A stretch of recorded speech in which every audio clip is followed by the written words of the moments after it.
కేంద్ర ప్రభుత్వం రాజ్యాంగాన్ని మార్చి మనువాద సిద్ధాంతం అమలు చేయాలని చూస్తోందని ఫైర్ అయ్యారు PCC chief MLC Mahesh Kumar Goud. కేంద్ర హోంశాఖ మంత్రి అమిత్ షా పార్లమెంట్లో అంబేద్కర్ను అవమానించారని విమర్శించారు. దేశం కోసం ప్రాణాలర్పించిన త్యాగశీలి ఇందిరాగాంధీ అన్నారు.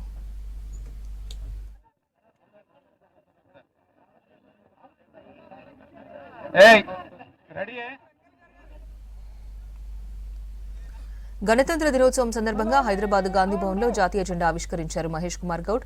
బీఆర్ఎస్ సర్కార్ 10 ఏళ్లలో ఒక్క రేషన్ కార్డు ఇవ్వలేదని, ఒక్క ఇల్లు కట్టలేదని ఆరోపించారు. తమ ప్రభుత్వం అధికారంలోకి వచ్చిన ఏడాదిలోనే ఎన్నో సంక్షేమ, అభివృద్ధి కార్యక్రమాలు అమలు చేస్తున్నామని చెప్పారు. గౌరవపూర్తికంగా ఉండండి.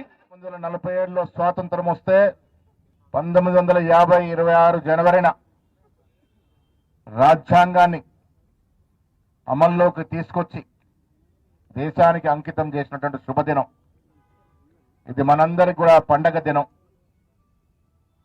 రాజ్యాంగం అనేది మనందరికి కూడా గొప్ప స్ఫూర్తి.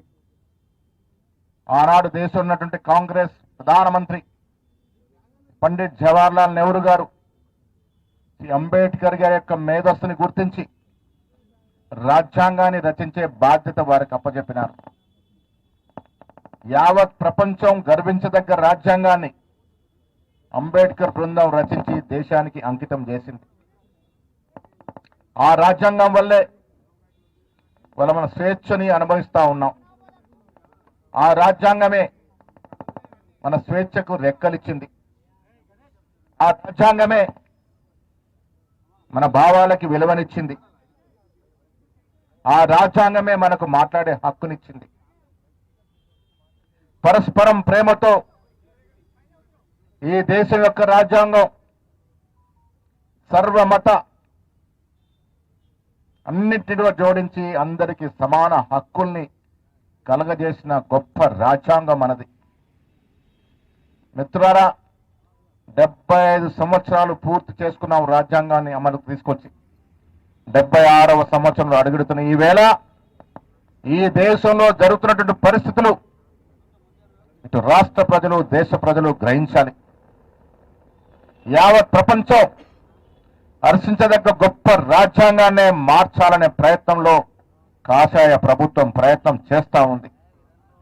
దీనికి తార్కాణం సాక్షాత్ ఈ దేశ హోంమంత్రి పార్లమెంట్లో, నిండు పార్లమెంట్లో అంబేద్కర్ని అవమానపరిస్తే దాన్ని ఖండించాల్సింది పోయిన ప్రధానమంత్రి దాని కితాబు ఇవ్వడం అంటే దీని వెనుక దురుద్దేశం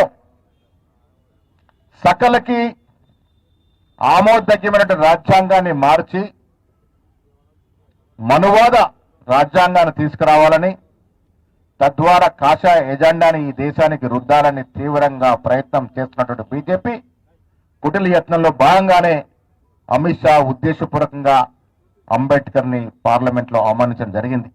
మిత్రుల 10 ఏళ్ళు బీద జనం వేచి చూశారు. ఒక్కటంటే ఒక్క రేషన్ కార్డు ఇవ్వలేకపోయింది గత ప్రభుత్వం అనే మాట ఈ సందర్భంగా మనవి చేస్తా ఉన్నాను.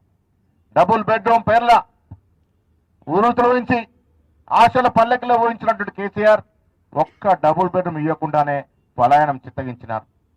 వీళ్ళెందునమ్మ పేరిట ప్రతి పేదవాడికి ఇల్లు ఇవ్వాలని మేము అడిగితే కండిషన్లు పెడతా ఉన్నాడు బండి సంజయ్ గారు. రాజ్యాంగ స్ఫూర్తికి విరుద్ధంగా మాట్లాడుతూ ఉన్నారు.